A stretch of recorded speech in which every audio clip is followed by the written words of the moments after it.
నీకు వందనాలు, స్తోత్రాలు. నిలబడ్డ నేను ఒక పురుగుని పాత్రను మాత్రమే. నాతోనూ ఇక్కడ ప్రతి సహోదరుతోనూ ప్రతి తల్లితోనూ సంఘంతో మీరు మాట్లాడి మీ చిత్తం ఇక్కడ జరిగించి మీ నామానికి మాత్రం మహిమ తెచ్చుకోమని యేసు నామములో అడుగుచున్నాను తండ్రి, ఆమేన్. ప్రైజ్ లార్డ్, హల్లెలూయా. మీకు చిన్న సందేశాన్ని నేను ఇవ్వబోతున్నాను. నాకు పరిశుద్ధాత్మ దేవుడు ఏ మాటలు అయితే మీకు చెప్పమన్నారో ఆ మాటలు మీ మధ్యకి నేను చెప్పడానికి వచ్చాను. ఐజా చాప్టర్ 45, యెషయా గ్రంథము 45వ అధ్యాయం. Isaiah chapter 45 verse 5 through 6. యెషయా గ్రంథము 45వ అధ్యాయము 5-6 వచనాలు మనం గమనించినట్లయితే, నేను యెహోవాను మరి ఏ దేవుడును లేడు, నేను యెహోవాను మరి ఏ దేవుడును లేడు అనేటువంటి మాట మనం పరిశుద్ధ గ్రంథంలో చూస్తున్నాం. నెక్స్ట్ మనం చూస్తే, నేను తప్ప ఏ దేవుడును లేడు, తూర్పు దిక్కు నుండి పడమటి దిక్కు వరకు నేను తప్ప ఏ దేవుడును లేడని జనులు తెలుసుకున్నట్లు నీవు నన్ను ఎరగకుండినప్పటికీ నేను సిద్ధపరచుతుంది. యెహోవా నేనే, నేను తప్ప మరి ఏ దేవుడును లేడు. మనం ఆరాధించేటువంటి దేవుడు జీవము కలిగిన దేవుడు. మనం ఆరాధించేటువంటి దేవుడు సర్వ సృష్టికర్త. ఆయనకి అసాధ్యమైనది ఏది లేదు. ఈ భూమిని ఆకాశాన్ని సృష్టించింది ఆయన కనుక ఆయన పరిశుద్ధ గ్రంథంలో లెక్కించినటువంటి ప్రతి మాట కూడా మానవ జాతి మనకి చాలా అవసరం కనుక పరిశుద్ధాత్మ దేవుడు ఆయా ప్రవక్తల ద్వారా రాయించినటువంటి మాటలు ఇవి. అయితే ఆయన ఏం చెప్తున్నాడంటే, నేను తప్ప వేరొక దేవుడు లేడు అనేటువంటి మాట మనం చూస్తున్నాం. ఆయన నిజంగా ఉన్నాడా? ఆయన నిజంగా మాట్లాడతాడా? ఆయన నిజంగా ఉంటే కనుక ఆయన నిజంగా ఉంటేనే మనం ఈ రోజు ఇక్కడ నిలబడగలిగాం. ఆయన ఉన్నాడనే రీజన్ ఏంటంటే మనమే. ఎందుకంటే ఆయన సజీవమైన దేవుడు ఉన్నాడు కనుక బైబిల్ ఏం చెప్తుందంటే, లూకా సువార్త చాప్టర్ 19 వర్స్ 10లో నశించిన దాన్ని వెతికి రక్షించుటకు మనుష్య కుమారుడు వచ్చాడు. అయితే మనం చూడాల్సినటువంటి విషయం ఏంటంటే, యేసుక్రీస్తు ప్రభు నిజముగా ఉన్నాడు అనేటువంటి ఉద్దేశం ఈ రోజున చాలా మందికి అర్థమవుతా ఉంటుంది. కొంతమందికి ఇంకా మన సువార్త చెప్పినప్పుడు ఇంకా చాలా మంది ఉన్నారు కదా లోకంలో, అనేక మంది దేవుడికి పిలువబడుతున్నారు కదా అన్నట్టుగా మాట్లాడుతూ ఉంటారు. కానీ బైబిల్లో మనం చూస్తే ఆయన తప్ప వేరొక దేవుడు లేడు అనేటువంటి మాట. నేను చిన్నప్పటి నుంచి కూడా క్రైస్తవుని కాదు, నేను ఒక అన్ని కుటుంబంలో జన్మించాను. అయితే 1993లో మా అమ్మగారు నన్ను సేవకు అప్పించారట. 1993లో మా అమ్మగారు ఎప్పుడైతే కన్సీవ్ అయ్యారో, కన్సీవ్ అయిన తర్వాత ఆమె క్యారింగ్ లో ఉన్నటువంటి పరిస్థితుల్లో ఆమెకు ఒక నరాల వీక్నెస్ వచ్చిందట. అయితే అందరూ ఏమన్నారంటే, మాది తాడేపల్లి గుడి అనేటువంటి అక్కడ దాడిస్పడు అనేటువంటి ఒక పల్లెటూరు మా అమ్మమ్మ గారు. అక్కడ వెంటనే మా అమ్మమ్మ గారు ఊళ్ళో ఉన్నటువంటి మా అమ్మగారి దగ్గరికి అందరూ వచ్చి ఏమన్నారంటే, నువ్వు నరాల వీక్నెస్ తో ఉన్నావు కనుక నీకు పుట్టబోయే కొడుకు ఒక అంగవైకంగా పుడతాడు, ఒక హ్యాండిక్యాప్డ్ పర్సన్ గా పుడతాడు అని చెప్పారట. అయితే మా అమ్మగారికి చాలా భయం వేసిందట. అయితే అక్కడ ఉన్నటువంటి దగ్గర చర్చి తీసుకెళ్తే మా అమ్మగారు వెళ్ళి, ఆమె 5th మంత్ అనుకుంటారు, వెళ్ళి చర్చిలోకి వెళ్ళి, ప్రభా నా కొడుకు అంగవైకంగా పుడతాడట, పుట్టబోయే బిడ్డ అంగవైకంగా పుడతాడంట. నేను ఆమె ప్రార్థించడం రాదు, కానీ ప్రార్థన చేస్తూ, యేసయ్యా నా కొడుకు కాళ్ళు చేతులు బాగుండి అందంగా పుడితే వాడు నీ సేవ చేసుకుంటాడని చిన్న మొక్కుబడి చేసింది మా అమ్మ. హల్లెలూయా. అయితే 1993లో మా అమ్మ అనుకునే మొక్కుబడి చేసింది. మొక్కుబడి అయితే చేసింది కానీ నాకు కానీ మా నాన్నగారి తరపున కానీ మా అమ్మగారి తరపున కానీ ఎవరికి చెప్పలేదు. చెప్పకుండా తను మర్చిపోయిందా లేదంటే ఉంచేసుకుని, ఎందుకంటే అందరికీ చెప్తే తిడతారేమో, కొడతారేమో, బాబుని సేవగా అప్పించమంటారేమో, ఎందుకంటే భయంకరమైన విగ్రహారధికులు అన్ని జనులు ఇంత భయంకరమైనటువంటి సిచ్యువేషన్ ఆమె చూస్తుంది కనుక ఏనాడు నోరు తెరిచి చెప్పలేదు అవుతాడు. కానీ 2014లో నేను దేవుని ప్రత్యక్షం పొందుకున్నాను. 2014 ట్యూస్డే నేను ఇంకా సేవలోనే ఉన్నాను. దానికి కారణం ఎందుకు చెప్తున్నానంటే మాట, నిజంగా దేవుడు ఉన్నాడు, ఆయన తప్ప వేరుకు దేవుడు లేదు అంటానికి నేను ఒక సాక్షి అండి. హల్లెలూయా. నిజంగా మన దేవుడు మాట్లాడతాడు. మన దేవుడు యావత్ ప్రపంచాన్ని సృజించిన వాడు. ఏ మూల ఎవరు ఉన్నారో, ఏ గొర్రె ఆయన సంబంధం ఎందుకంటే నా గొర్రె నా స్వరం అని చెప్తున్నాడు. ఎందుకంటే ఆయన 1991లో తల్లి ప్రార్థన చేస్తే 2014 నుంచి దేవుడు స్వరం నేను వినగలిగాను. దేవుడు సర్వ సృష్టికర్త. దేవుడు మనందరినీ సృజించిన వాడు. ఈ రోజు మనం ఆయన మందిలో ఆరాధించడానికి వచ్చాం. నిజంగా దేవుని భయభక్తులు కలిగి జీవిస్తే, దేవుని చిత్తానికి లోబడితే, దేవుని మాటకు లోబడితే మన జీవితం నిజంగా ఆశీర్వాదకరంగా ఉంటాయి. హల్లెలూయా. దేవుడు ఆశించినట్టుగా దేవుడు ఎలా అయితే మనల్ని డిజైన్ చేశాడు ఈ భూమి మీద, మన ద్వారా ఆయన ఎలా మహిమ పొందాలనుకున్నాడో అటు రీతిగా మనల్ని దేవుడు గైడ్ చేసే దేవుడే ఉన్నాడు. నేను ఎన్నో ప్రయత్నం చేస్తా ఉండేవాడు, ఏది పండించలేదు. నా తల్లి నాకు చెప్పలేదు సేవ పంపించాను, కానీ దేవుడు నాతో చెప్పాడు, నేను సృజించింది నా సేవ కోసం నా సేవ చేయి అని నాతో మాట్లాడాడు. నా తల్లి ఎప్పుడు చెప్పింది తెలుసు సేవగా పంపించాను, నాకు 29 సంవత్సరాలు చెప్పింది నేను సేవగా పంపించాను. నేను ఇవ్వలేదు కానీ దేవుడు తీసేసుకున్నాడు, సేవ చేయించుకున్నాడు. నిజంగా దేవుడు ఉన్నాడంటారా లేదంటారా? నిజంగా దేవుడు మాట్లాడడం లేదంటారా? బైబిల్ సత్యమో కాదండి. నిజంగా మనం దేవుని దగ్గరికి వచ్చాం, దేవుని ఆరాధిస్తున్నాం. మనం ఏం చేయాలంటే విశ్వాసంతో మనం ముందుకు అడుగులు వేయాలి. నిజంగా మన దేవుడు మనల్ని సిగ్గుపరచడు, నిజంగా మన దేవుడు మనల్ని విడిచిపెట్టడు, మన అనాథంగా విడిచిపెట్టడని బైబిల్లో రాయబడింది. జాన్ చాప్టర్ 14 రాయబడింది. నేను మిమ్మల్ని అనాథంగా విడివని మీ యొద్దకు వస్తున్నటువంటి మాట. నేను అనేకమైన దెబ్బలు తినేవాడిని మా ఇంట్లో. ఎందుకంటే మాది మా నాన్నగారు చాలా భయంకరంగా తింటూ ఉండేవారు, కొరత ఉండేవారు. ఇలాంటి పరిస్థితుల్లో నా జీవితం కొనసాగుతూ ఉండేది. కానీ దేవుడు నాకు ఒక మాట చెప్పాడు, నువ్వు నిలబడి నీకు కొన్ని ఒడిదుడుకులు వస్తాయి, నేను వాడుకుంటానని ప్రభు చెప్పాడు. ఆయన మాట చొప్పున నేను నిలబడ్డం నేర్చుకున్నాను. నా వయసు 22 సంవత్సరాల నుంచి నేను గమనిస్తున్నాను. ఇప్పుడు నాకు 31 సంవత్సరం స్టార్ట్ అయింది. ఎప్పుడైతే దేవుని మాట విన్నానో, ఎప్పుడైతే దేవుని మాటకు నిలబడ్డానో, దేవుడు నన్ను ఆశీర్వదించడం మొదలు పెట్టాడు. నిజంగా ఈ రోజు మీ మధ్య నేను చెప్పాల్సిన 10 మాటలు చెప్పాలి, కానీ మన దేవుడు ఉన్నాడు, మన దేవుడు ఉన్నవాడు అనేవాడు. హల్లెలూయా. మన దేవుడికి మనం భయపడినప్పుడు ఆయన తప్ప వీరికి దేవుడు వీడని పరిశుద్ధ గ్రంథంలో రాయబడింది. ఆయన సర్వ సృష్టికర్త. ఎందుకంటే జనసేన చాప్టర్ 17 అంటాడు, నేను సర్వశక్తి గల దేవుడు అంటాడు అబ్రహాము తోటి. ఆయన సర్వశక్తి గల ఆల్మైటీ గాడ్ అన్నమాట. ఆయనకి అసాధ్యమైనది ఏది లేదు, ఆయనకి సమస్తము సాధ్యమే. విశ్వసించడం నీ బాధ్యత. ఎవరి బాధ్యత? నీ బాధ్యత. If you believe word of God, నీ వాక్యం ఎప్పుడైతే నమ్ముతావో దేవుని యొక్క ప్రణాళిక నీ జీవితంలో నడవడానికి దేవుడు ద్వారా తెలుస్తాడు. ఎందుకంటే నా జీవితంలో నేను చూసిన అనుభవాలు అవన్నీ కూడా చూడొచ్చు. ఇక్కడ పరిశుద్ధ గ్రంథంలో లేఖన భాగం చూస్తే ఆయన తప్ప వేరొక దేవుడు లేడు. అయితే బైబిల్ ఏం చెప్తుందంటే, నీవు నన్ను ఎరగకుండానప్పటికీ నేను సిద్ధపరిచాను. ఏమంటాడండి? నీవు నన్ను ఎరగకుండానప్పటికీ నేను సిద్ధపరిచాను అన్నాడు. దేవుడు సిద్ధపరుస్తున్నాడట. ఎందుకు? ఆయన మనం ఎరగినప్పటికీ కూడా మనం ఎందుకు సిద్ధపరుస్తున్నాడంటే ఆయన రాజ్య వ్యాప్తి నిమిత్తం మనం సిద్ధపరుస్తున్నాడు. హల్లెలూయా. ఆయన సువార్త చెప్పాడు. ఆయన యొక్క సువార్త ప్రకటిస్తూ అనేక ఆత్మల్ని ఆయన సన్నిధికి నడిపించడానికి బైబిల్ ఏమంటుందంటే, అనేక మంది అజ్ఞానులు కొంతమంది లాభాలనేటువంటి మాట మనం చెప్తాం. నాకు ఒకరు ఎవరో సువార్త చెప్పారు, నేను నమ్ముకునేవాడిని, కానీ ఈ రోజు నేను వాక్యం చెప్పాలని దేవుడు తన దాసుడిగా నిలబెట్టాడు. మనం ఎవరిని కూడా ఎప్పుడు కూడా చిన్న చూపు చూడకూడదు. దేవుడు ఎవరిని ఎలా నిలబెడతాడో తెలియదు. మనకి ఏ ప్రేరణ ఇచ్చినా సువార్త అనేది ప్రతి ఒక్కరికి మనం షేర్ చేయాలి. బస్సులో వెళ్తున్నా, ఆటోలో వెళ్తున్నా, ఎక్కడున్నా మనం పని చేసే చోటైనా సరే మనకి ప్రేరేపణ వస్తున్నప్పుడు 2 మాటలు ఆయన గురించి మనం ప్రకటిస్తే ఏమో దేవుడు ఎవరిని ఎలా నిలబెడతాడో మనం చెప్పలేము. దేవుడు గొప్ప దేవుడు మనం కలిగి ఉన్నాం. మన దేవుడు మన దగ్గర నుంచి ఏం ఆశిస్తున్నాడంటే, మీరు తప్ప వేరొక దేవుడు లేడు, నేనే దేవుడు నువ్వు తెలుసుకున్నావు కనుక నువ్వు ఏదైతే తెలుసుకున్నావో అది ఇతరులకు నువ్వు షేర్ చేయాల్సిందే. అందుకే యేసుక్రీస్తు ప్రభు ఏమన్నాడంటే, సర్వ సృష్టికి సర్వలోకానికి నువ్వు సువార్త ప్రకటించుడి, నమ్మి బాప్తిసం పొందిన వాడు రక్షించబడతావు, నమ్మడానికి శిక్ష అనేది ఉంటుందని బైబిల్ చెప్తా ఉంది. నమ్మి బాప్తిసం పొందిన మనము కూడా అనేకుడికి సువార్త చెప్పి ఆయనలోకి నడిపించే వారుగా మనము ఆయనకు ఉపయోగపడాలి. ప్రియ దేవుని జనంగా ఇలా చెప్పుకుంటూ వెళ్తే చాలా మాటలు చెప్పొచ్చు. నాకు ఇచ్చిన సమయం తక్కువ కనుక కొన్ని విషయాలు మాత్రం సెట్ చేసుకుంటా.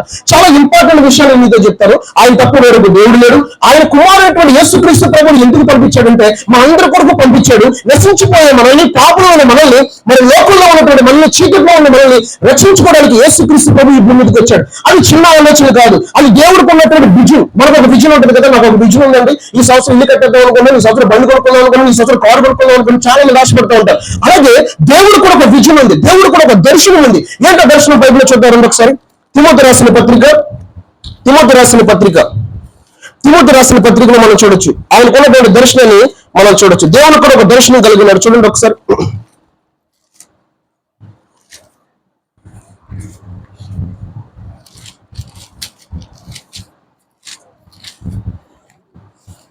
తిమోతి రాసిన మొదటి పత్రిక 2వ అధ్యాయం, ఫస్ట్ తిమోతి చాప్టర్ 2 వర్స్ 3, 3వ వచనం నుంచి చదువుతున్నాను చూడండి.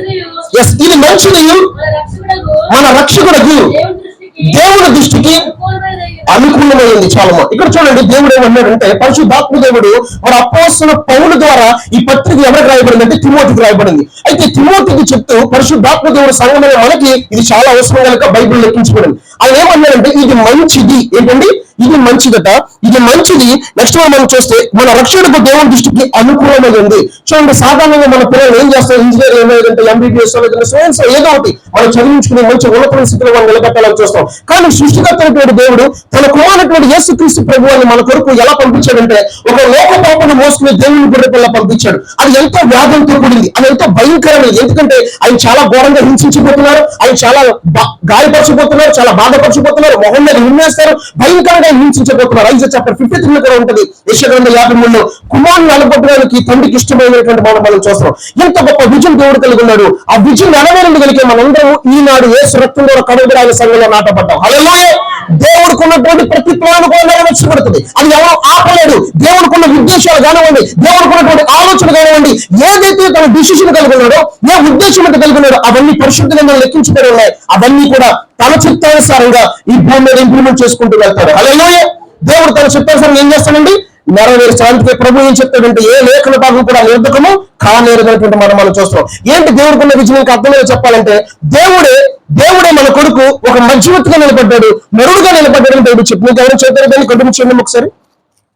తిమోతి రాసిన మొదటి పత్రిక ఆయన మనుషులందరూ రక్షణ పొంది సత్యమును గూర్చి అనుభవ జ్ఞానం గలవారై ఉండవాలని ఇచ్చించున్నారు. చాలా ఏంటండి, మనుషులందరూ ఏం పొందారంట?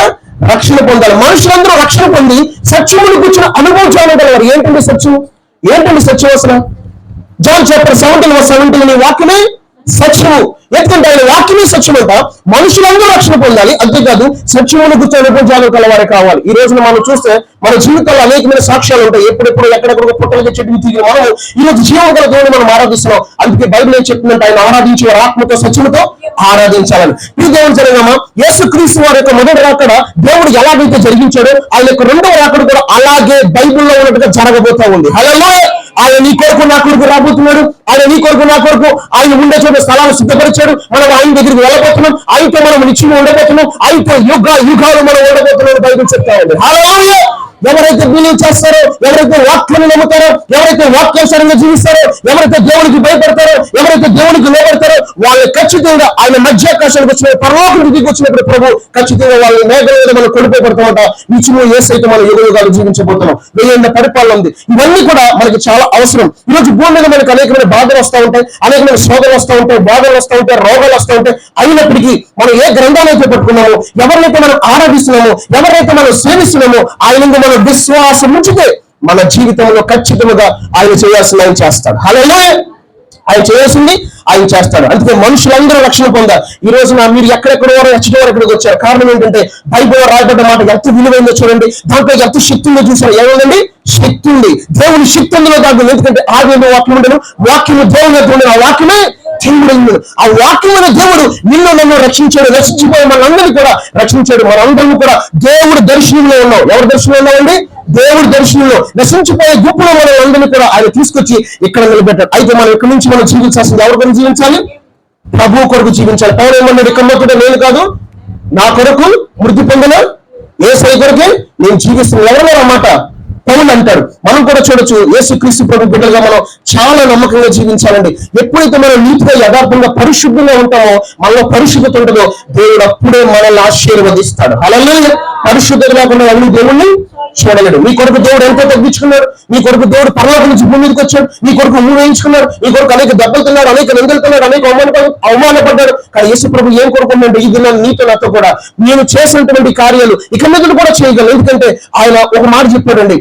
ప్రభు చెప్పిన మాట ఏంటంటే, నేను మరొకసారి వస్తాను, అయితే అది నాకు కూడా తెలియదు, అది నాకు కూడా తెలియదు, పరలోకంలో ఉన్నటువంటి తండ్రికి మాత్రమే తెలుసు. అది నాకు కూడా తెలియదు. అంటే యేసు ప్రభు కూడా తెలియదు, కానీ పరలోక తండ్రికి తెలుసు. కానీ బైబిల్లో ఉన్నటువంటి విషయాలు అనేకమైన లేఖన భాగాలు మనం చదివినప్పుడు దేవుని రాకడ వచ్చేటప్పుడు మనుషులు ఎలా ప్రవర్తిస్తారు, లోకం ఎలాగా నడిపించబడుతుంది, లోకం ఎలా ప్రవర్తిస్తారు, అవన్నీ బైబిల్లో ఉన్నాయి. అవన్నీ ఇప్పుడు మన కళ్ళ ముందు కనబడుతున్నాయి. అందుకే మనం ఏం చేయాలంటే సెకండ్ కమింగ్ అనేది చాలా దగ్గరలో ఉన్నందుకే Jesus coming soon prepare me to your god. అంటే ఆయన రాకడ అతి దగ్గరలో ఉంది కనుక మనం ఒక సిద్ధపాటు కలిగి ఉండాలంటే ఆయన కొరకు. మనం ఆయన కొరకు బతికేవారుగా ఉండాలి, ఆయన కొరకు జీవించేవారుగా ఉండాలి, ఆయన కొరకు నిత్యము ఎదురు చూసి మెలుగుగా ఉండి ప్రార్థన చేసేవారుగా ఉండాలి.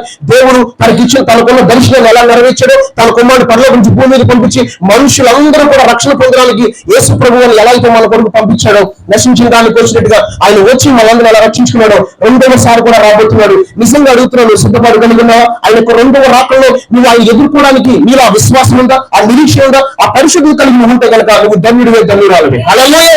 నువ్వు ధన్యుడివే, ధన్యురాలివే. ప్రియ దేవుని సంగమా, యేసుక్రీస్తు ప్రభు సర్వ సృష్టికర్త. దేవుడు ఇచ్చిన సమయాన్ని బట్టి ఎంతగానో ప్రభువుని స్తుతిస్తా ఉన్నాను. నిజంగా చెప్తున్నాను, నా జీవితంలో 22 సంవత్సరాలు ప్రభువుని వెంబడిస్తున్నాను. నాకు సినిఫీల్లో యాక్టర్ అవ్వాలని ఆశ ఉండేది, కానీ నా తల్లిని సాగు కప్పించింది ఎప్పుడు తెలియదు. ఎన్నో ప్రయత్నం చేస్తా ఉండేవాడు, ఏది సక్సెస్ అయ్యేది కాదు. ప్రభు నాకు చెప్పాడు, నేను సృజించిన నా సేవ కోసం నా సేవ చేయడం అన్నప్పుడు, నేను దేవుని చిత్తానికి లోబడినప్పుడు దేవుడు నాకు గొప్ప వాగ్దానాలు, గొప్ప దర్శనాలు, గొప్ప పరిచర్య, నా జీవిత విధానమే మారిపోయింది. ఇప్పుడు యూట్యూబ్ పరిచర్య నాకేమీ లేదు. నన్ను పిచ్చోడైపోతావు, తిరుగుతావు, రోడ్డు మీద తిరుగుతావు అన్న నన్ను నాకున్నటువంటి బంధువులు వాళ్ళ ఎదుట దేవుడు గురువుగా నిలబెట్టాడు. హల్లెలూయా. నిజంగా మన దేవుడు ఉన్నాడండి. ఆయన ఉన్నవాడు అనేవాడే. ఈరోజు నాకు చేసిన మేలు నీకు కూడా ఖచ్చితంగా చేస్తాడు. కానీ బైబిల్ చెప్తుంది, ప్రతి దానికి సమయము అంటే హెవెన్ అంటే ప్రతి సీజన్ అంటున్నాడు. ప్రతి దానికి కూడా ఒక సమయం ఉంది. ఆ సమయంలో మీ జీవితంలో దేవుని కార్యాలు ఎవ్వరూ ఆపలేరు. హల్లెలూయా. విశ్వాసం కలిగి ఉండండి. మనం గొప్ప దేవుని కలిగి ఉన్నాం, గొప్ప నిరీక్షణ కలిగి ఉండాలని ప్రభు గారు కోరుకుంటున్నారు. గొప్ప దేవుణ్ణి మనం కలిగి ఉన్నాం. ఆయన నిజముగా రాబోతున్నాడు. ఆయన వచ్చే సమయానికి ఏం జరుగుతున్నాడో అది జరుగుతూ ఉన్నాయి. నేను ఒక చిన్న విషయాన్ని మీకు షేర్ చేసుకుంటాను. మణిపూర్ అనేటువంటి ప్రాంతం, అది ఎక్కడో కూడా మారుమూల గ్రామం కాదు, మన దగ్గరలో ఉన్నటువంటి ఒక రాష్ట్రం. అయితే వాళ్ళు దేవుణ్ణి నమ్ముకున్నారు, చాలా మంది కన్వర్ట్ అయ్యారు, 300 చర్చిలు పాడేశారు, అనేక మందిని చంపేశారు, హతసాక్షులు అయిపోయారు ప్రభు కొరకు. నేను మిమ్మల్ని అడుగుతున్నాను, అలాంటి సిచ్యువేషన్ మనకు ఎదురైతే మీరు నిలబడతారా? మరి నువ్వు చెప్తున్నా నువ్వు నిలబడతా ఉంటే నాకు అవకాశం వస్తే నేను ఖచ్చితంగా హతసాక్షి అవుతాను. హల్లెలూయా. మరి నీకు నిజంగా నీ విశ్వాసం అక్కడ కనబడతాయి. విడిచిపెట్టద్దు. యేసు క్రీస్తు ప్రభుత్వం నిలిచి ఉండబోతున్న రెవల్యూషన్ చాప్టర్ 20లో ఉంటది. యేసు నిమిత్తం హతసాక్షులు, యేసు నిమిత్తం వాక్య నిమిత్తం శిరఛేదన చేయబడి, యేసు నిమిత్తం సాక్ష్యం ఇచ్చిన వాళ్ళు, వాక్య నిమిత్తం శిరఛేదన చేయబడిన వాళ్ళు యేసుతో 1000 పరిపాలన చేయబోతున్నారని బైబిల్ చెప్తా ఉంది. యుగ యుగాలు యేసు మనం జీవించబోతున్నాం. నువ్వు ఏ బైబిల్ అయితే పెట్టుకున్నావో ఆ బైబిల్ నిజము, సత్యము. ఏ బైబిల్ అయితే నువ్వు చదువుతున్నావో, ఏ బైబిల్ అయితే నువ్వు బిలీవ్ చేస్తున్నావో, ఆయన ఉన్నాడు, ఆయన ఉన్నవాడు అనువాడు, ఆయన రాబోతున్నాడు, ఆయన ఉండే చోటు నేను తీసుకెళ్ళడానికి సిద్ధంగా ఉన్నాడు. నువ్వు కూడా సిద్ధపడగలుగుతాడు. నీకున్న సమస్యలు కావచ్చు, వేదనలు కావచ్చు, బాధలు కావచ్చు, అప్పులు కావచ్చు, అవన్నీ కూడా ప్రభువు చెప్పు, ప్రభు చూసుకుంటాడు. హల్లెలూయా. మరి ఈ మాటలు యేసు దీవించును గాక. ఆమేన్. చిన్న ప్రార్థన చేసుకుంటారు ఎవరు కాదు, చిన్న ప్రార్థన చేసుకోండి. ప్రభు నిజంగా ఉన్నాడు. యేసయ్య నాకు నువ్వు కావాలి. I want Jesus. యేసయ్య నాకు నువ్వు కావాలి ప్రభా. నీ కొరకు నేను బ్రతకాలనుకుంటున్నాను, నీ కొరకు జీవించాలనుకుంటున్నాను. నీ చిత్తమేంటి అది జరగాల జీవితంలో ప్రభా. నీ ఎంత భయభక్తులు కలిగి జీవిస్తాను ప్రభా. బైబిల్ చెప్తా ఉంది రెవల్యూషన్ చాప్టర్ 21:27 అంటున్నాడు, గొర్రెపిల్ల యొక్క జీవ గ్రంథాన్ని పేరు ఉండదట. గొర్రెపిల్ల యొక్క జీవ గ్రంథాన్ని పేరు ఖచ్చితంగా రాయబడాల్సిందే. యేసు క్రీస్తు ప్రభుని విడిచిపెట్టద్దు, గట్టిగా పట్టుకోండి. యేసు ప్రభుని గట్టిగా పట్టుకోండి. I want Jesus. నాకు యేసు ప్రభు కావాలి. నేను యేసును చూడాలనుకుంటున్నాను, యేసును మాట్లాడాలనుకుంటున్నాను, యేసుతో నిత్యము ఉండాలనుకుంటున్నాను. అలా ఎవరైతే ఒక పట్టుదల విశ్వాసము కలిగి ఉంటారో ఖచ్చితంగా నువ్వు ఆయన చేరబోతున్నావు, నువ్వు ఆయనతో మాట్లాడబోతున్నావు. దయచేసి కృంగిపోవాల్సిన పని లేదు. ఈ అంచు దినాల్లో, ఈ కడవరి దినాల్లో యేసు క్రీస్తు ప్రభు యొక్క చెప్పిన ప్రతి మాట నెరవేర్చబడుతుంది కనుక విశ్వాసముతో ఎదురు చూడండి, విశ్వాసముతో మాత్రమే ఎదురు చూడండి. దేవుడు మిమ్మల్ని, మీ కుటుంబాలను ఆశీర్వదించి ఈ పరిచయ దేవుడు హెచ్చించును గాక. ఆమేన్.